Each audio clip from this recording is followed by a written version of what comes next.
Salamat sa mapagpalayang pagmamahal. Welcome to our 365 Daily Devotion. Ako po si Alexander Gomez from Batch 3. At ang topic po na tatalakayin natin ngayon ay Sino si Yahweh? Ngayon po ang ating Bible verse ay tungkol sa Exodus chapter 3 verses 14 to 15. At buksan po natin ang ating puso at isip sa magandang salita ng Diyos. Sinasabi dito na God said to Moses, I am who I am. This is what you are to say to the Israelites. I am has sent me to you. God also said to Moses, say to the Israelites, the Lord, the God of your fathers, the God of Abraham, the God of Isaac, and the God of Jacob has sent me to you.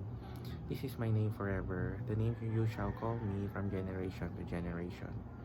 Or sa Tagalog, sinabi ng Diyos kay Moises, ako nga. At kanya sinabi, ganito ang sasabihin mo sa mga anak ni Israel, sinugo ako sa inyo ni ako nga. Sinabi pa ng Diyos kay Moises, ganito ang sasabihin mo sa mga anak ni Israel, sinugo ako sa inyo ng Panginoon, ang Diyos ng inyong mga ninuno, ang Diyos ni Abraham, ang Diyos ni Isaac, at ang Diyos ni Jacob. Ito ang aking pangalan, magpakailanman, at ito ang itatawag sa akin ng lahi ng mga lahi. Teaching number 1, Yahweh is self-existent eternal God. Ang pangalang I am who I am ay nagpapakita na ang Diyos ay hindi nilikha, hindi nakadepende na sa kahit na sino, at siya ay parehong Diyos noon, ngayon at magpakailanman. Hindi siya nagbabago at ang kanyang kapangyarihan ay hindi kumukupas. Teaching number 2, Yahweh is God's personal covenant name. Kapag sinabi ng Diyos na ang kanyang pangalan ay Yahweh, pinapakita nito na siya ay hindi lamang malayong Diyos. Siya ay Diyos na lumalapit sa tao, gumagawa ng tipan o kasunduan na nagnanais ng relasyon sa kanyang bayan. Teaching number 3, Yahweh is the God who keeps His promises.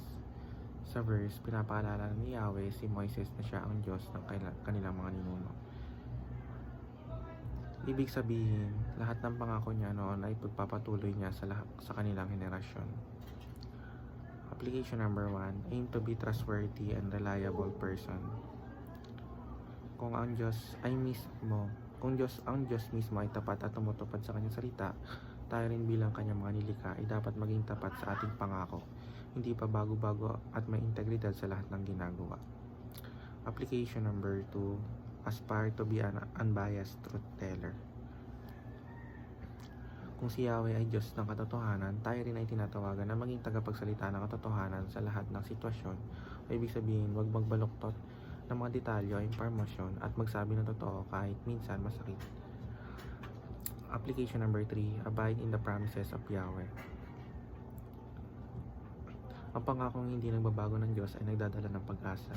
Kaya sa gitna ng problema, takot o pagkabahala, maaaring kumapit ang isang mananampalataya sa katotohanan na hindi siya pababayaan ng Diyos, may plano ang Diyos, at ito ay hindi lamang pananampalataya sa isip, kundi pamumuhay ayon sa tiwala na si Yahweh ay tapat sa kanyang salita. Yun lamang po ang aking devotions. Maraming salamat.